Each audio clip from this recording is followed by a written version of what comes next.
বিশ্বনবীর 11টা বউ ছিল। কয়টা? আরো জোরে কোন? 11টা বিবি ছিল। দাসী ছিল 2 জন। কয়জন? তো মোট হইলো কয়জন? কয়জন? আমরা একজনের জ্বালায় অস্থির, জীবন দিয়া ফেলাম, মইরা যাবো, এরকম অস্থির কথা আমরা বলি, ঠিক কিনা? বিশ্বনবীর স্ত্রী ছিল 11 জন, দাসী ছিল 2 জন। মোট কয়জন? প্রথম বউ হচ্ছে খাদিজা, খাদিজা বিনতে খুয়াইলিদ, 1 নাম্বার, ঠিক কিনা? তারপরে আয়েশা বিনতে আবি বকর, হাফসা বিনতে ওমর, জাইনাব নামে 2 বউ, জাইনাব বিনতে জাহাশ, জাইনাব বিনতে খুজাইমা, সাফিয়া বিনতে হুয়াই ইবনে আখতাব, সাউদা বিনতে জামাআ, জুয়াইরিয়া বিনতে হারিস, মাইমুনা বিনতে হারিস, উম্মে হাবিবা রমলা বিনতে আবি সুফিয়ান, উম্মে সালামা বিনতে আবি উমাইয়া। এই 11 জন বউ ছিল। সুবহানাল্লাহ। 2 জন দাসী ছিল। একজনের নাম রাইহানা বিনতে যায়েদ আন-নাদারিয়া, আরেকজনের নাম মারিয়া বিনতে শামউন আল-কিবতিয়া। চিল্লায় পড়েন আল্লাহু আকবার। অনেক ইহুদি খ্রিস্টান নাস্তিকের দলেরা বলে, নাস্তিকের বাচ্চারা বলে বিশ্বনবী নাকি নারী পূজারী ছিলেন, নারীর দেহভোগ করার জন্য এতগুলো বিয়ে করেছেন। কপাল পোড়া, একটা বিয়ে বিশ্বনবী নিজের মন গড়া করে নাই, করেছেন কার আদেশে? জোরে বলেন, কার আদেশে? বিশ্বনবীর প্রথম বিয়েটা যখন বিশ্বনবী করেছেন, বয়স ছিল কত? সবাই বলেন। বিশ্বনবীর বয়স ছিল 25 বছর। আর বিয়ে করেছেন খাদিজাকে, খাদিজার বয়স ছিল কত? 40। শুধু 40ই না, এর আগে খাদিজার আরো 2টা বিয়ে হয়েছে। এরকম একটা বয়স্কা নারীকে বিয়ে করেছে তাগড়া 25 বছরের যুবক মুহাম্মদ সাল্লাল্লাহু। বিশ্বনবী যদি নারী পূজারী হতেন, 25 বছর বয়সে মক্কার সবচাইতে সুন্দরী সুন্দরী তরুণীগুলো বিশ্বনবীকে বিয়ে করার জন্য পাগল পাড়া ছিল। বিশ্বনবী জীবনেও নারীদের দিকে চোখ তুলে তাকান নাই। রব্বুল আলামিনের আদেশে তার অন্তরে ইলহাম হয়েছে, খাদিজাকে তিনি প্রথম বিয়ে করলেন। 25 বছরের তাগড়া যুবক বিয়ে করলেন, 2 বার তালাক খাওয়া, অনেকগুলো সন্তানওয়ালা একজন মহিলা, প্রৌঢ়া নারী খাদিজাকে। সুবহানাল্লাহ। 4টা কারণে বিশ্বনবীর এতগুলো বিয়ে হয়েছে। কয়টা? একটা এডুকেশনাল কজ, একটা সোশ্যাল কজ, একটা পলিটিক্যাল কজ, একটা লিগ্যাল কজ। 1 নম্বরে হচ্ছে এডুকেশনাল কজ। জেনে নেন কেন বিশ্বনবী এতগুলো বিয়ে করেছে। মন গড়া করে নাই, আল্লাহর আদেশে করেছে, ঠিক কিনা? 1 নম্বরে এডুকেশনাল কজ। নারীদের বিভিন্ন গোপন মাসালা বিশ্বনবীর কাছে এসে মহিলা সাহাবারা জিজ্ঞেস করতে পারতো না লজ্জার কারণে। এজন্য আল্লাহ বললেন, ও নবী, বেশি বেশি বিয়ে করেন, আপনার বউয়ের সংখ্যা হবে 13 জন। মদিনার সব মহিলা সাহাবীগুলা এসে আপনার বিবিদের কাছ থেকে মাসালা শিখে যাবে। লজ্জাকর মাসালাগুলো নবী আপনার কাছে এসে জিজ্ঞেস করা দরকার নাই, আপনার বিবিদেরকে আপনি শিখাবেন, আর বিবির কাছে এসে এসে মদিনার মহিলা সাহাবারা শিখে ইসলাম প্রচার করবে। চিল্লায় কোন আল্লাহু আকবার। এটা হচ্ছে 1 নাম্বার কারণ এতগুলো ওয়াইফ হওয়া। 2 নাম্বার কারণ হচ্ছে সোশ্যাল কারণ। আমার নবী সামাজিক ছিলেন। বিশ্বনবীর রাইট হ্যান্ড ছিল আবু বকর, এই জন্য ডান হাতটাকে শক্ত করার জন্য আবু বকরের মেয়েকে বিয়ে করলেন। বিশ্বনবীর বাম হাত ছিল সাইয়েদনা ওমর, বাম হাতটাকে আরেকটু মজবুত করার জন্য ওমরের মেয়ে হাফসাকে বিয়ে করলেন। ইসলামের 4 জন খলিফার 2 জন বিশ্বনবীর শ্বশুর, বাকি 2 জন বিশ্বনবীর জামাই। সুবহানাল্লাহ। আবু বকর কিন্তু বিশ্বনবীর শ্বশুর, ওমর ফারুক কিন্তু বিশ্বনবীর, আর উসমান আর আলী ছিলেন বিশ্বনবীর জামাই। সুবহানাল্লাহ পড়েন। 2টা কারণ গেল, একটা এডুকেশনাল, একটা গেল সোশ্যাল। 3 নম্বরে হচ্ছে পলিটিক্যাল কজ, রাজনৈতিক কারণে। বিশ্বনবী ইহুদিদের দুর্গ খায়বারে আক্রমণ করেছেন। আল্লাহু আকবার। খারিবাত খায়বার, খায়বার ভেঙে চুড়ে মেসাকার করে দিয়ে ইহুদিদের সাথে যুদ্ধে বিশ্বনবী বিজয় লাভ করে ফেললেন। ইহুদিদের সর্দার হুয়াই ইবনে আখতাব হ্যান্ডকাফ পরে বিশ্বনবীর সামনে এসে দাঁড়িয়েছে। বিশ্বনবী ছিলেন দয়ার নবী, মায়ার নবী। সাহাবারা বললেন, ও নবী, হুয়াই ইবনে আখতাবের একজন কন্যা আছে, বিধবা। বিশ্বনবী মনে মনে ভাবলেন, শত্রুর এই মেয়েটাকে যদি বিয়ে করি, শত্রুর দল হয়ে যাবে আমার শ্বশুর বাড়ি। সুবহানাল্লাহ। ইহুদিদের বিশাল এই গোত্র, এই মেয়েটার আমি বিয়ে করলে এই দুর্গের লোকেরা হবে আমার শ্বশুর বাড়ি। বিশ্বনবী প্রস্তাব দিলেন, তুমি আমার সাথে বিয়েতে রাজি আছো কিনা? সাফিয়া নামক ওই মহিলা রাজি হয়ে গেলেন। বিশ্বনবী বিয়ে করলেন। ইহুদিরা কয়, হায় হায়, এতদিন মুহাম্মাদের সাথে মারামারি করতাম, এখন মুহাম্মদ হইছে আমগো বেয়াই। কি হইছে? ইহুদিরা কয়, আর কিলাকিলির দরকার নাই, সবাই পড়লা ইলাহা ইল্লাল্লাহু মুহাম্মাদুর রাসূলুল্লাহ সাল্লাল্লাহু আলাইহি সাল্লাম। এই পলিটিক্যাল কারণে আরো একটা বিয়ে বাড়ছে। এই সাফিয়াকে বিয়ে করেছে পলিটিক্যাল কারণে। এরপর বনি মুস্তালিকের যে সরদার, তার মেয়েকে বিশ্বনবী বিয়ে করেছেন পলিটিক্যাল কারণে। চারটা কারণের তিনটা বললাম, আরেকটা হচ্ছে লিগ্যাল কজ, আইন শিখানোর জন্য, ইসলামিক কোডিং এন্ড রুলিং শিখানোর জন্য, হুকুম আহকাম শিখানোর জন্য। আপনার যে পালক পুত্র, এটা কিন্তু আপনার আসল পুত্র নয়, আপনি কিন্তু পালক পুত্রের আসল বাবা নন। যে তাকে জন্ম দিয়েছে ওই জনক লোকটাই হচ্ছে তার আসল বাবা, ঠিক কিনা? বিশ্বনবী একজন পালক পুত্র পাললেন, নাম যায়েদ ইবনে হারেসা। মক্কার লোকেরা বলতে আরম্ভ করলো যায়েদ ইবনে মুহাম্মদ, মানে মুহাম্মাদের ছেলে যায়েদ। আসলে কি যায়েদ মুহাম্মাদের ছেলে? হারেসার ছেলে।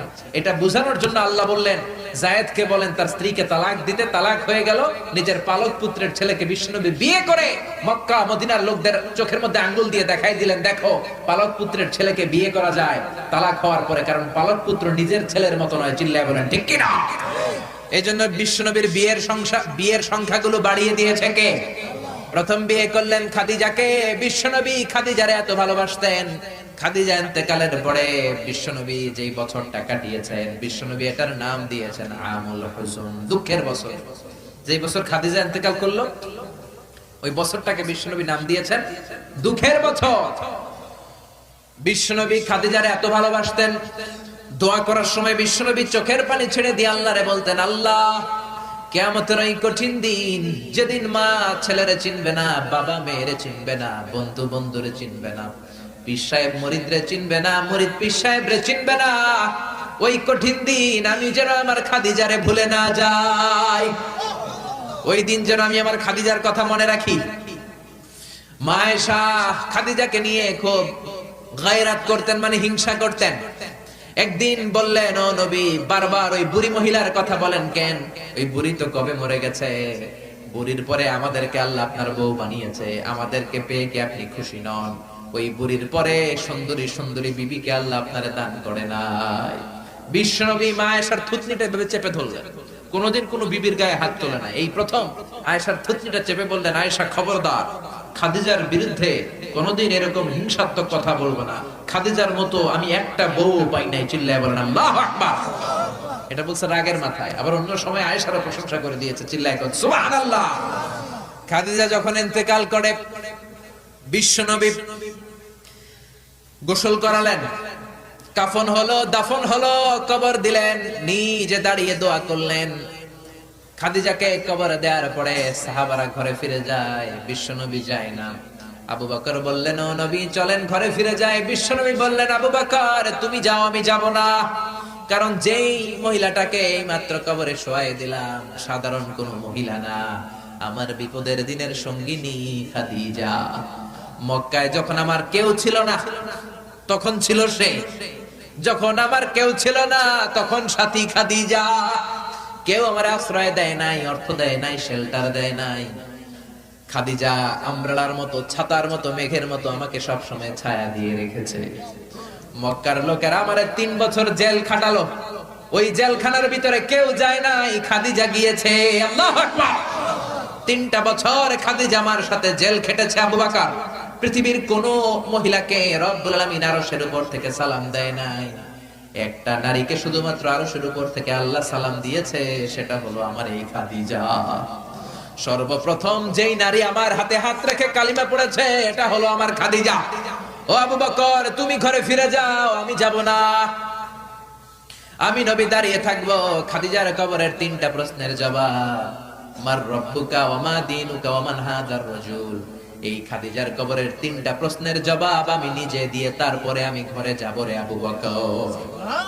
সাইয়েদনা জিবরাইল এসে বললেন, ও নবী আপনি ঘরে ফিরে যান, আল্লাহ জানিয়ে দিয়েছে আপনার আর দাঁড়িয়ে থাকার দরকার নাই, ঘরে ফিরে যান, আবু বকরের সাথে আপনি চলে যান। আল্লাহ জানিয়ে দিয়েছে খাদিজার কবরের 3টা প্রশ্নের জবাব আরশের উপর থেকে আল্লাহ নিজেই দিয়ে দিবে।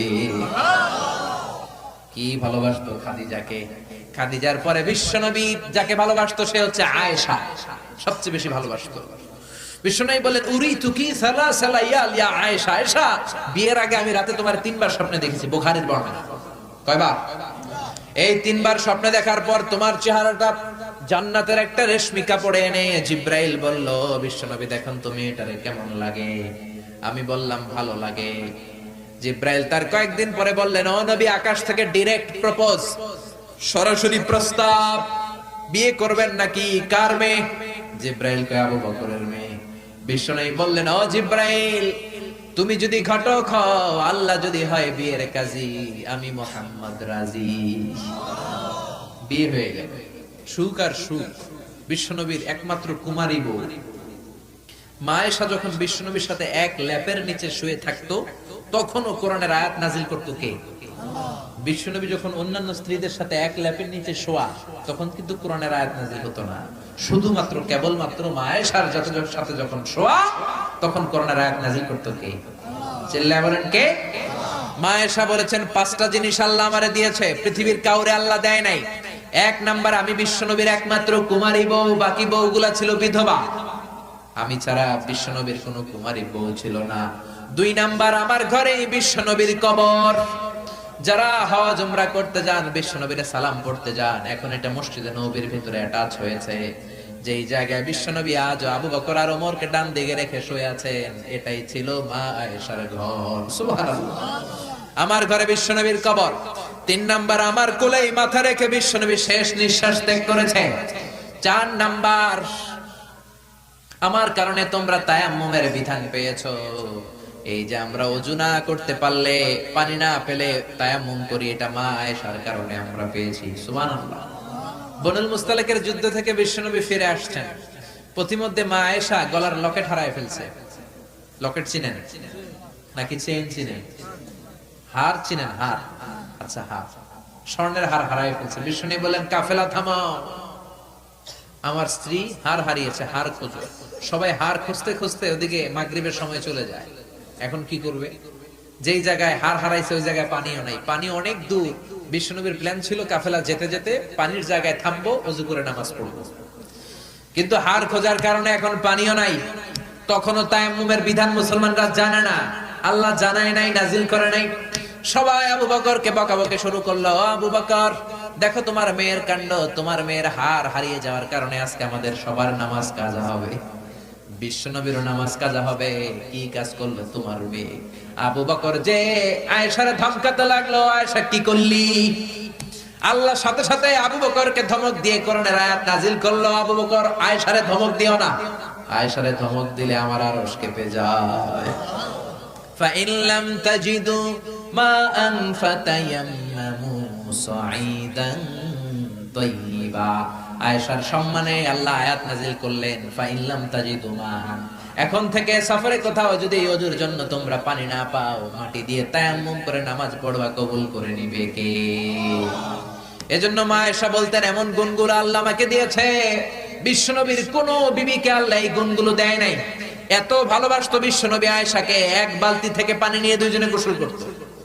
এক বালতির মধ্যে পানি নিয়ে এক মগ দিয়ে বিশ্বনবী মাথায় পানি ঢালে, আরেক মগ দিয়ে মা আয়েশা ঢালে। গ্লাসের যেই জায়গায় ঠোঁট লাগিয়ে মা আয়েশা পানি খেত, ওই জায়গাটা খুঁজে খুঁজে বিশ্বনবী ওনার ঠোঁট লাগিয়ে পানি খেতেন। সুবহানাল্লাহর আস্তে কয়ে, কত রোমান্টিক ছিল আমার নবী। মা আয়েশা ওটের হাড্ডি পছন্দ করত, ওটের হাড্ডি চুষে চুষে যে হাড্ডিটা মা আয়েশা রেখে দিত, ওই চোষা হাড্ডিটা নিয়ে বিশ্বনবী আবার চষতে শুরু করে দিতে। রাতের বেলা দুষ্টামি করতেন মা আয়েশার সাথে।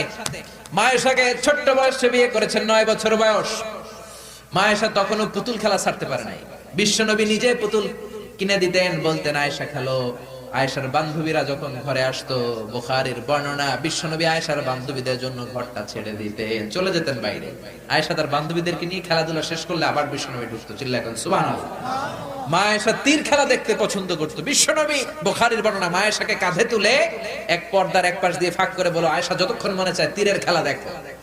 দীর্ঘক্ষণ দেখার পরে মা আয়েশার কাঁধে উঠতে পারে না। বিশ্বনবী বললেন, ও আয়েশা, মন ভরে তীর খেলা দেখা হয়েছে নাকি? আয়েশা বললেন, দেখা হয়েছে। তখন বিশ্বনবী কাঁধ থেকে তার ওয়াইফকে নামিয়েছেন। সুবহানাল্লাহ। রাতের বেলা ছোট্ট একটা ঘর। বিশ্বনবী তাহাজ্জুদের নামাজে দাঁড়ালে বিশ্বনবীর সেজদার জায়গায় মা পা ছড়িয়ে শুয়ে থাকতো। বিশ্বনবী লম্বা সময় কেরাত করে, রুকু করে, সেজদা দেওয়ার জায়গা নাই, কারণ সেজদার জায়গায় মা আয়েশার পা বিছানো আছড়াই। বিশ্বনবী মা আয়েশার পায়ের মধ্যে চিমটে দিত। মা আয়েশা পা দুইটা গুটিয়ে নিলে বিশ্বনবী সেজদা দিত। আবার সেজদা দিয়ে উঠে গেলে মা আয়েশা পা বিছিয়ে শুয়ে পড়তো। সুবহানাল্লাহ পড়বেন না? কি সুন্দর ছিল ওনাদের সংসার।